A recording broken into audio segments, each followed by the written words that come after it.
এরই ৭ তারিখে এখানে রাজশাহী জেলার অন্তর্গত মোহনপুর উপজেলার গাঙ্গপাড়াস্থ একটি গ্রামে দেশ কোল্ড স্টোরেজ নামে একটি বড় হিমাগার রয়েছে।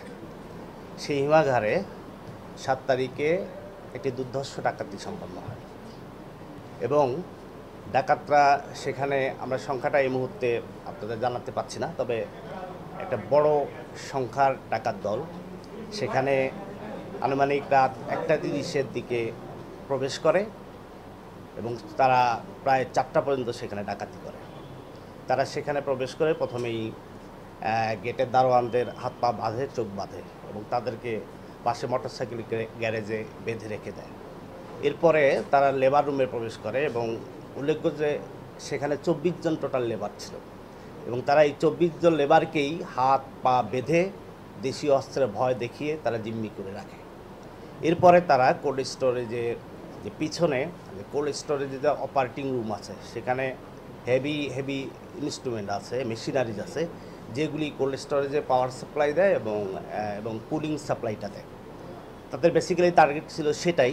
সেখানে এই হেভি মেশিনারিজের কিছু সফিস্টিকেটেড যন্ত্রাংশ আছে, যে যন্ত্রাংশগুলো তারা চুরি করে, যেমন কন্ট্রোল প্যানেল আছে সেখানে।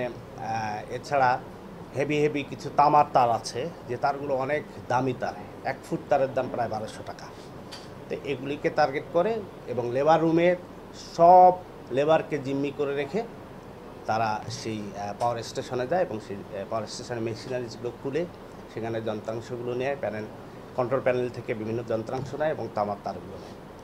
লেবার রুমে ফিরে আসে এবং প্রত্যেকটা লেবারের কাছে যার কাছে যা ছিল, কারোর কাছে 1000, কারোর কাছে 2000, কারোর কাছে 5000, প্রত্যেকের কাছ থেকে টাকা পয়সাগুলো তারা নিয়ে নেয়।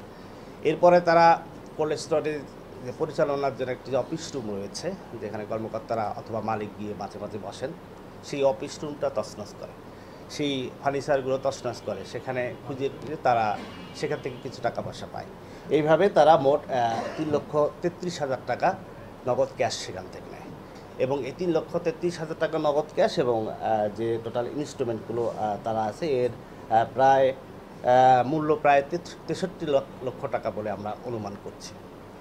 তো এই ঘটনা রাতে ঘটার পরে আমরা সকালেই বিভিন্ন মাধ্যমে যখন নিউজ পাই, আমরা ইনস্ট্যান্টলি সেটা রেসপন্স করি এবং আমার সিআইডি রাজশাহীর একটা চৌকস টিম, ইন্সপেক্টর আনোয়ার এবং সাব ইন্সপেক্টর সাইফুলের নেতৃত্বে তারা সেখানে পিও ভিজিটে যায়। সেখানে তারা শ্যাডো ইনভেস্টিগেশন শুরু করে এবং এর গ্র্যাভিটি জেনে আমিও সাথে সাথে সেখানে পরিদর্শনে যাই এবং গিয়ে সাথে সাথে আমরা ইনভেস্টিগেশন শুরু করি। ইনভেস্টিগেশন করতে করতে আমরা বেসিক্যালি আমাদের ডিজিটাল কিছু সাপোর্ট নিয়ে এবং সেই সাথে আমাদের যে নিজস্ব ইন্টেলিজেন্স এবং সোর্সিংয়ের মাধ্যমে আমরা কিছু ডাকাতের লোকেশনকে ডিটেক্ট করতে সমর্থ হই। অ্যাকর্ডিংলি আমরা তাদের পিছু নেই এবং এক পর্যায়ে আমরা গাজীপুর এবং সাভার এলাকা থেকে 2 জন ডাকাত যারা সক্রিয়ভাবে অংশগ্রহণ করেছিল তাদেরকে গ্রেপ্তার করতে সক্ষম হই। তার মধ্যে একজন হলো সাজেদুল এবং আরেকজন হলো রুবেল। সাজেদুলের বাড়ি সিরাজগঞ্জ সদর এবং তাদেরকে গ্রেপ্তারের পরে তাদের কাছ থেকে আমরা অনেক হেভি ইকুইপমেন্টস উদ্ধার করেছি, যেগুলি এই মেশিনারিজগুলো খোলার ক্ষেত্রে তারা ব্যবহার করে এবং তাদের মডাস অপারেন্ডিটা একই। তারা বেসিক্যালি এই কাজগুলোই করে এবং আপনারা জেনে থাকবেন যে কিছুদিন আগে নাটোর সুগার মিলেও একটি ঘটনা ঘটেছে এবং এর মধ্যে কয়েকজন ডাকাত সেখানেও পার্টিসিপেট করছে। তো এরা বেসিক্যালি একটি সংঘবদ্ধ ডাকাত চক্র এবং এরা শুধু আমাদের আশপাশের নয়, এরা দূর দূরান্ত থেকে আসছে এবং আপনি অবাক হবেন, সারা দেশের বিভিন্ন জেলার ডাকাতরা একসাথে সমন্বিত হয়ে একটা সফিস্টিকেটেড গ্রুপ হিসাবে কাজ করে এবং সেখানে একজন লিডার আছে। সেই লিডারই সব কিছু আয়োজন করে এবং এদেরকে শুধু অল্প সময়ের জন্য তাদের সাথে কমিউনিকেশন করে, 5 সেকেন্ড 7 সেকেন্ড। কমিউনিকেশনটা এরকম যে আজকে একটা কাজ আছে, অমুক জায়গায় থাকবা।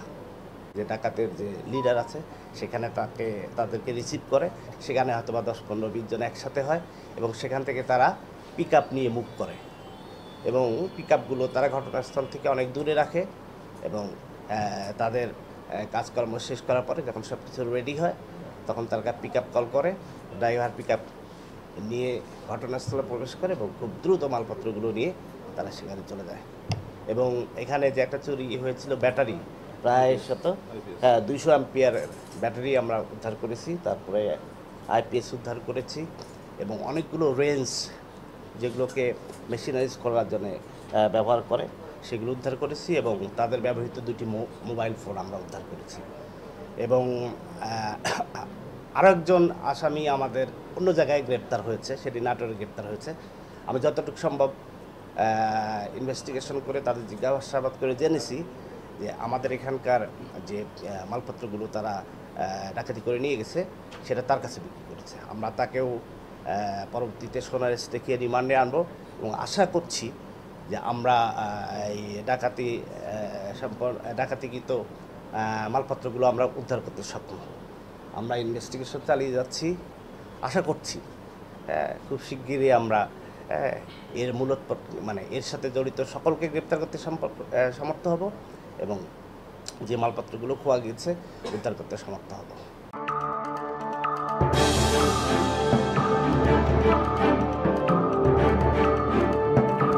Audio Jungle.